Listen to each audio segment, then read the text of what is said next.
Hi guys! Welcome to my mini vlog! Saturday nga ngayon kaya maglalaba ang mima nyo. Ayan nga at maaga talaga ako gumising para maaga matapos. Bumangon na nga rin agad ako at nagmuni-muni lang saglit dito sa may salamin. Pagkatapos ko nga pala magmuni-muni dyan sa may salamin ay naghilamos na rin kaagad ako para makapagsimula na ako sa mga gagawin ko.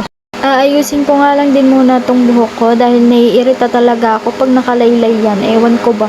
Sobrang init din kasi talaga dito sa loob ng kwarto namin. Hindi na muna kasi talaga namin binubuksan yung aircon dahil nga nagtitipid kami ngayon sa kuryente. Dahil nga meron kaming aircon dito sa kwarto kaya nilagyan muna ng plywood na pansamantalang pangharang dito sa may bintana namin.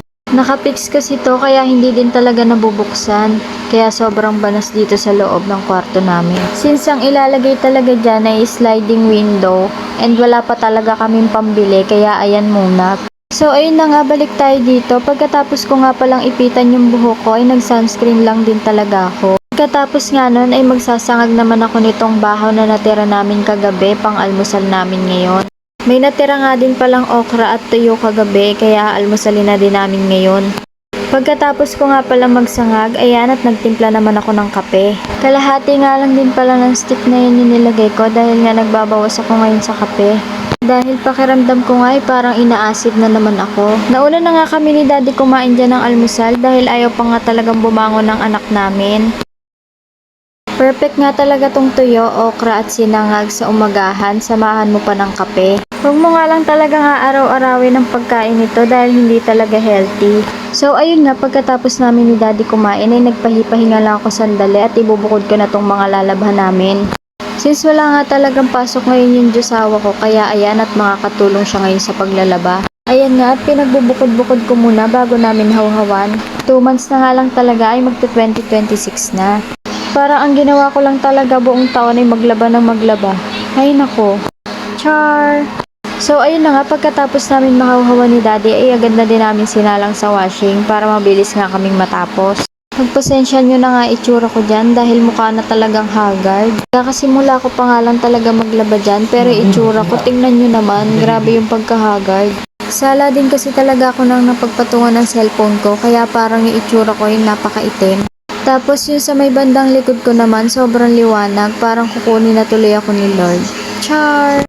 Ayun, pagkatapos ko nga palang ilagay yung pangalawang salang, eto naman at maghuhugas na ako ng plato. Pagkatapos ko nga pala maghugas, ayan at nilagay ko na agad sa lagayan. Hindi ko na nga din talaga alam kung ano pa mga sasabihin ko, kaya ayan, panoorin nyo na lang kung ano yung mga ginagawa ko. Pagkatapos ko nga palang maitaob dyan yung mga hinugasan ko, nagpahipahinga lang ako sandali. Tanghali na nga pala ng mga oras na to, kaya magluluto na ako ng uulamin namin. Ayan at nagprito lang muna ako dyan ng itlog. Nang matapos nga akong magprito dyan ng itlog, isusunod ko naman tong ibibistik ko. Ayan nga at magigisa lang muna ako dyan ng bawang at sibuyas.